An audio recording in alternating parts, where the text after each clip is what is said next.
Luka was no stranger to hunger. He had grown up in the narrow alleyways of Riga, where the cobbled streets were both his playground and his stage. His mother had passed away when he was little, and his father, once a fisherman, had vanished with the sea. Left to fend for himself, Luka had discovered his one gift, his voice. Each morning, he stood in the bustling marketplace, his bare feet cold against the stone pavement, and sang. His voice, clear as the Daugava River and warm as a summer breeze, carried through the air, weaving between merchants selling fresh bread and travelers passing through. At first, people ignored him, too busy with their lives. But slowly, coin by coin, Luka began to earn enough to eat. One evening, as the golden sun dipped behind the rooftops, a wealthy man stopped to listen. He was Gregers Vitals, a retired musician who once played for nobility. He watched Luka sing, his eyes narrowing in thought. When Luka finished, Gregers approached him. "You have talent, boy," he said. "But talent alone is like an untuned violin. Come with me.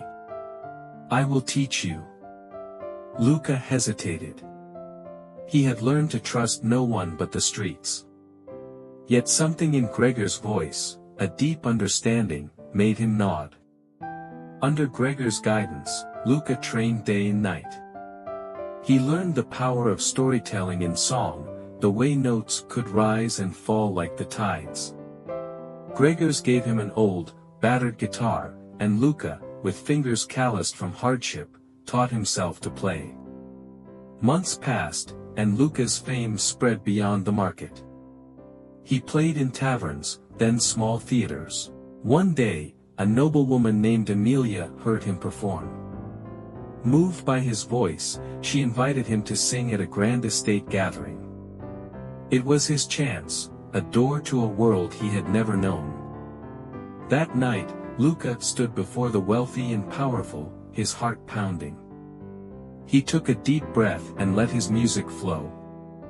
He sang of the life he had known, the lonely boy wandering the streets, the river that carried dreams away, and the hunger that was his only companion. His voice trembled with emotion, and for a moment, the audience seemed frozen in time, lost in the story he wove through his song. When he finished, there was silence. Then, applause.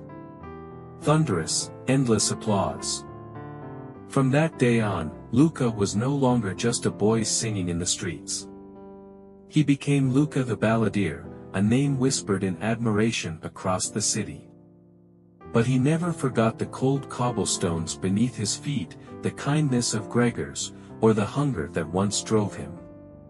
As his fame grew, he continued to perform in grand halls, but each week, he returned to the market. He stood in the same spot where he once sang for coins, playing for the street children and the struggling workers who paused to listen. For he knew that somewhere among them, there might be another boy with a voice, waiting to be heard. A simple gesture of support can change someone's life in ways you may never imagine. Whenever you have the chance, uplift others. You might be the reason they find hope, success, or a new path forward. Like, share and subscribe for more stories.